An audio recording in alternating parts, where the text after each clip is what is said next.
that was a high side. So we lost traction. Oh, did he hit the car? Now he's got to deal with the car insurance. Not sure what caused this one. Maybe a handful of front brake.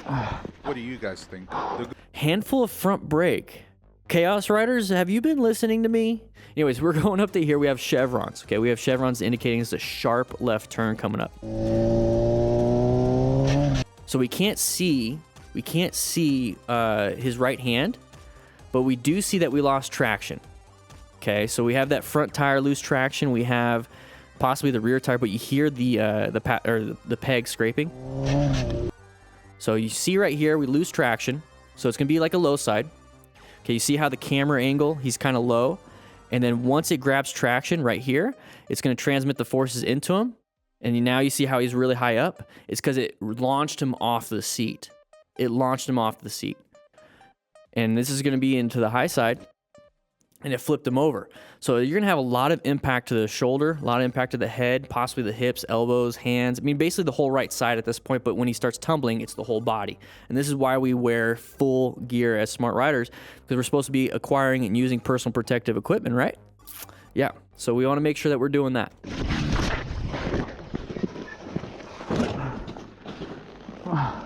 And he's wearing full gear. All right, here we go, nighttime riding. We have a lane merging incident. We got to get ourselves a good space cushion after this. Okay, we're switching lanes, not a big deal. We're starting to put ourselves in some bad situation, but that's perfectly fine. So what we have here is we have this black vehicle. Okay, we got this black vehicle right here, and we have this vehicle right in front of them. This is an open lane. We talk about this all the time, and people are going to want to switch into those lanes because the vehicle in front of them is slowing down or is too slow for what they want. And what do we do here ourselves? Okay, we got right behind this vehicle that is too slow for us, for what we want. We check our mirrors. That's what he's doing right now. And then he's switching lanes. We just did exactly what this vehicle did, but we did it, with a head check. We did it with hopefully indicators, but we did the same exact thing. So when we see people like do this to us and we're like, why would they ever do that? They were in their lane, they took my lane. They're doing exactly what you just did. Okay, so you can't get upset with the people doing that. What you can be upset with is that they did do it, but you're responsible not to get hit. So when I'm riding, that's what I do. I'm always staggered with vehicles. So if they switch over, it's not going to hit me. I'm up here. So if all of a sudden I start coming up to them, I'm right next to them, I don't like it, I'm either going to decelerate or accelerate in front of them, so I'm still staggered with them. That's what I like to do to avoid any of these merging issues. All right, same rider, same exact situation, stuck behind that vehicle. Good job with the driver actually seeing this. The problem with this is that we're hoping that the driver does see this. So if he doesn't and he gets right in front of us, we have to do some type of evasive maneuver to the right. And there's a vehicle that this black vehicle didn't want to be behind. So now we're up on that person. We're going to probably hit that person. So at this point, when we see somebody coming over, it's almost better. This is what I'd like to do, is just roll out the throttle and practice my progressive braking, let them in, reposition myself into a better position for safety, which is going to be probably right here, closer to this line. Because if I'm closer to this side, I have this guardrail up here. I got all this stuff right here. So I like to be right here next to that line, because if I had to, I could easily do a quick switch to this lane. So make sure you guys put yourself in a good position for safety. You're looking for space cushions, line of sight, and possible escape paths. And that's what you're going to get when you get close to that. He was progressively braking, but we fought for that lane. All right, lots of red lights coming up. People switching and moving. Okay, is that a Prius?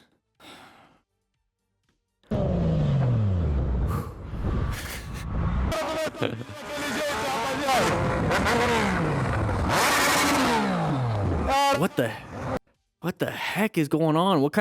I didn't know potatoes could talk. All right, we're doing a left turn right behind the vehicle. Doing fine. Great job. Throttle control. Watch out, somebody behind us. Whoa, lost the... That's like real... Is that a gas tank? Is that his Oh, it's a welding machine.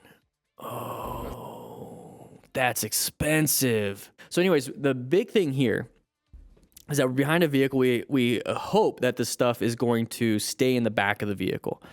Obviously didn't. So we're also kind of on alert. Okay, we're also on alert. This is something that's going to give you a good idea of like how to progressively brake. So the first thing right there fell out. We start to see stuff sliding out. He's starting to reach for that front brake. Doing an amazing job with that. Great job being a smart rider here. He saw that this was a hazardous thing. He has fundamental skills here. He's got some gear. Hopefully he doesn't have to rescue anybody, but he definitely is planning his ride. He's positioning himself for safety, locating hazardous situations, assessing that this is a relevant threat, and he's got to navigate it. And what he's doing is really, really good progressive braking. And then moving over to a new position. That's the thing, is when we position for safety, we're consistently reevaluating and consistently putting ourselves into new positions based off of road hazards. So if there was no road hazard, or if there was a road hazard here, which looks like it's coming up, we might have to move over here, or we might have to move over here, but we're going to run into the bridge. Okay. So far, no road hazards. It's better just to kind of wait and see how things are going. Did a good job applying the brakes. Real life Trucks. car right there. Luckily, he wasn't directly behind the truck when everything started to fly. Yeah. And he wasn't directly behind the truck when it started to happen because we maintained a good space cushion. This is a good space cushion. All right, we'll move on to the next one. Hey, got some chonies. Do not recommend doing this. I'm assuming we're going at least 100 miles per hour, and our buddy passed us. Ooh, that's embarrassing. Oh, we got a turn coming up. Oh, no. He doesn't have any gear. He doesn't have any gear. This one is hard to see, but the rider actually hit a wheelbarrow. Surprisingly, the rider was okay though. Hit a wheelbarrow. We hit a wheelbarrow. Now, why did we hit it? Because we're going extremely fast. Our headlights only show, let's say 100 feet in front of us.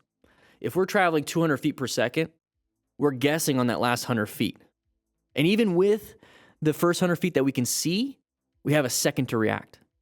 So we're outrunning our headlights. It's at night. We're not going to see the wheelbarrow at all. We don't have enough perception and reaction time before we hit that wheelbarrow, before we hit that road surface hazard. That's really what it is.